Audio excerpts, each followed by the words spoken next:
The word Aramaic Jesus used when your sacred space feels broken. There is a feeling that most people cannot explain, a heaviness that settles into rooms, into bodies, into the quiet hours between midnight and the first gray light of morning. You have tried everything. You have cleaned the space, rearranged the furniture, burned incense, and prayed in the way you were taught, and still something lingers, unnamed and unmoved. That something has a name, and Jesus knew it in a language older and deeper than any translation you have ever held in your hands. 2,000 years ago, he used a word in Aramaic that describes the sacred presence that either flows freely through a human being or becomes trapped, compressed, and silenced by everything fear has slowly built inside you over the years. This word was not preserved in your modern Bible. It lived in the oral tradition that Jesus breathed, in the mystical undercurrent that ran beneath every teaching he gave about the kingdom within. That word is shkinta, and before this video ends, you will understand, perhaps for the first time in your life, exactly what has been blocking the divine presence inside your own body, your your own inner world. Something in you already knows this teaching was meant to find you today, before religion became institution, before doctrine replaced direct experience, and before councils decided which truths would survive the centuries and which would be quietly erased. There was a man walking barefoot through the dust of Galilee, and he was speaking. Jesus did not deliver his most essential teachings in Greek. He did not compose them in formal Hebrew for the consumption of temple scholars. He spoke in Aramaic, the living street language of his people, the tongue of the marketplace and the fishing boats and the hillside gatherings that quietly altered the entire course of human inner history. And in that language, every word he chose carried dimensions of meaning that no single English translation has ever been fully equipped to contain. Most people who approach the life of Jesus begin with the Greek New Testament, which was itself written and compiled decades after his physical ministry had ended. That is already 2 full steps removed from the original teaching. What the Gnostic tradition preserved, and what a growing number of Aramaic scholars are now carefully recovering, is a version of these teachings so intimate, so interior, and so precisely aimed at the transformation of the individual human being that encountering them does not feel like studying theology. It feels like receiving a message that was addressed specifically to you, because in the deepest sense of the tradition, it was the Gnostic understanding of Jesus was always this. He was not instructing people about a distant God that required an institution as intermediary. He was teaching people to recognize what had always been present inside them, a living, breathing, divine intelligence that had inhabited the human being since before birth. This intelligence did not need elaborate ritual to be activated. It needed recognition. It needed to be seen clearly, and to describe it, Jesus and the entire mystical tradition he emerged from used a word so specific, so charged with interior meaning, and so thoroughly obscured by centuries of conventional religion that most people have lived their entire lives without ever hearing it spoken. That word is shkinta. It is not simply a term, it is a map leading back to the thing inside you, that your anxiety, your unexplained heaviness, and your restless searching have been gradually covering over 4 years. Today, that covering begins to lift. The word shkinta comes from the Aramaic root, shaken, meaning to dwell, to settle, to take up deliberate residence. But do not allow that clean translation to mislead you into thinking this is a passive or mild concept. In the mystical tradition that Jesus lived within and taught from, shkinta describes something unmistakably alive. It was not the idea of God residing somewhere in the distant sky above human experience. It was the direct, felt, intimate presence of the divine, the aspect of universal consciousness that chose to inhabit the specific body, the specific life, the specific interior world that belongs to you and to no one else. To experience shkinta was not a religious achievement you earned through correct behavior. It was a return to the most natural state available to a human being. In the Jewish mystical tradition, which was the living source that fed directly into the teachings of Jesus, the shkinta was understood as the feminine face of the divine, not a distant patriarch, not a judging authority reviewing your record from above, but the nurturing, present, indwelling aspect of God that settles into physical reality, the way warmth settles into a room when the afternoon sun finally reaches it. The Gnostics extended this understanding even further. For them, shkinta was the divine spark, the sacred fragment that descends into matter and must be recovered, recognized, and allowed to expand until it fills everything. They believed that Jesus came specifically to show human beings how this recovery is accomplished. Here is what makes this immediately relevant to your life right now. When shkinta flows without obstruction through a person, that person experiences something recognizable. Calm, groundedness, a sense of interior light that persists even when the external world is loud and difficult. When shkinta is blocked by chronic anxiety, by unprocessed trauma, by ego structures built layer by layer over years of simply trying to survive, the inner world goes quiet in a way that is not peaceful at all. It is the silence of something sacred that has withdrawn, and the human nervous system registers that withdrawal as heaviness, as dread, as the inescapable feeling that something is wrong, even when nothing in your visible life can fully explain it. This is precisely the feeling the opening Paul asked you about. Jesus understood this experience with a clarity that was extraordinary. Even within his own tradition, he taught a path directly through it, and shkinta is where that path begins. If these Gnostic teachings are awakening a desire for inner transformation within you, we prepared 2 guides on the sacred words where this journey begins. The link is pinned in the comments. When people describe a space that feels heavy, a room that holds unnameable dread, a home that carries grief no amount of cleaning can clear, they are almost always asking a question that is actually about themselves. Physical space does not generate atmosphere independently.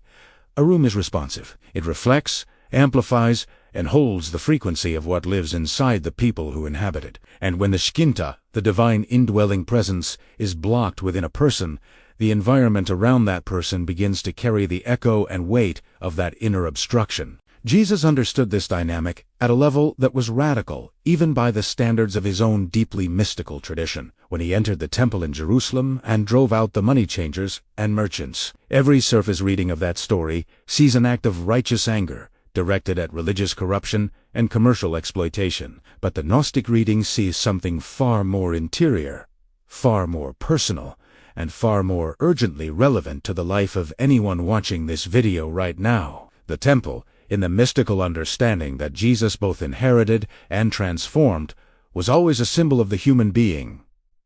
The living architecture within which the shkinta was designed to reside permanently. What filled the temple with noise, chaos, and frantic commercial energy was not simply the physical presence of merchants conducting trade. It was the displacement of the sacred by the transactional, the replacement of divine presence with anxiety-driven accumulation and distraction. This exact displacement is occurring inside vast numbers of people right now, and the physical spaces around them hold the evidence in their atmosphere. When the inner temple is crowded with unprocessed fear, when the noise of compulsive thought, defensive emotion, and accumulated survival strategy fills every available inch of inner space, the shkinta cannot settle within you. It does not abandon you permanently, but it withdraws to somewhere so quiet within your depths that most people lose the ability to hear it at all. And in that withdrawal, anxiety fills the vacuum. Heaviness spreads through the body. Dreams grow disturbed and restless. The physical organism itself begins carrying a weight that no medical explanation can fully account for, because its origin is not physical. This is not metaphor offered for poetic comfort. This is the precise mechanics of the inner life, as Jesus understood, lived, and taught it, and as the Aramaic language has preserved it patiently for those finally ready to look closely enough. The question that matters most at this point in the teaching is no longer whether your shkinta is blocked. If you felt drawn to this video, if the opening question landed in your body before your mind had time to analyze it, the answer is already visible. The question that matters now is this: what, specifically, is blocking it? And Jesus, working within his Aramaic-rooted, mystical understanding, was startlingly precise about this. He did not offer vague spiritual comfort or non-specific encouragement. He named the architects of inner obstruction with the clarity of someone who had mapped the territory of the human soul from deep personal experience of its interior. The first and most powerful block is what the Aramaic mystical tradition described as Desela fear. Not the sudden, sharp fear that keeps you from walking into danger. The chronic, low-grade, background fear that has lived inside the body so long it has stopped feeling like fear at all. It feels like caution. It feels like personality. It feels like simply being realistic about the world. But within the living teaching of Jesus, this kind of ambient, ever-present fear is the single most effective suppressor of the shkinta, because it makes the inner environment permanently inhospitable to sacred presence. The shkinta does not fight its way through sustained fear. It waits in patience. And while it waits, the human being suffers in ways that are frequently misdiagnosed, medicated, and never fully healed. The second block is what the Gnostic teachers identified as the archonic mind, the layer of ego that has convinced itself it is protecting you by maintaining a continuous internal state of vigilance, comparison, self-criticism, and anticipatory anxiety about futures that have not yet arrived. Jesus addressed its function with devastating precision in nearly every teaching he gave about the false self and the inner room that must be cleared before the sacred presence can return. The shkinta cannot fully inhabit a being that is perpetually at war with itself in its own interior. The third block is grief that has never been given voice. The Aramaic tradition was direct about this in a way that modern culture is not. What is not mourned is not released. What is not released does not move. What does not move occupies the interior space that was always intended for something infinitely more luminous, and that occupation is what you have been calling heaviness. If this teaching is stirring something in your heart, and you wish to explore it further, we prepared 2 guides that explain the first sacred words, where the journey begins, their layers of meaning, and the transformation they carry. The link is pinned in the comments.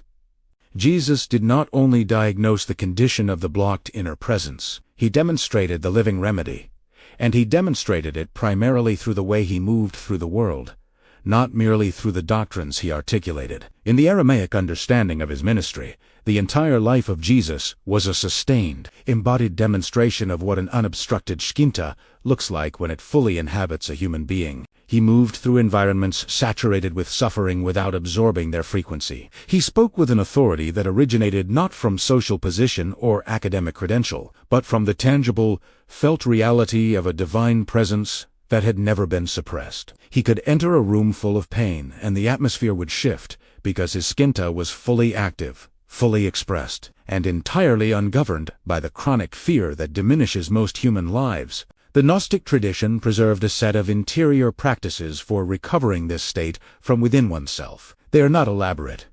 They do not require initiations or credentials, but they require something increasingly rare in the modern world: the willingness to remain in stillness, long enough for the sacred to find its way back to the surface of awareness. The first practice is what the Aramaic teachers called niyachteyeth, conscious settling. It is not meditation performed as spiritual achievement. It is simply the act of ceasing in a movement, deliberately, repeatedly, long enough for the shkinta to recognize that the door has been opened again. The second practice is stakuta, sacred silence. Jesus modeled this with remarkable consistency. He withdrew into silence before every significant act of his ministry. He went into the desert.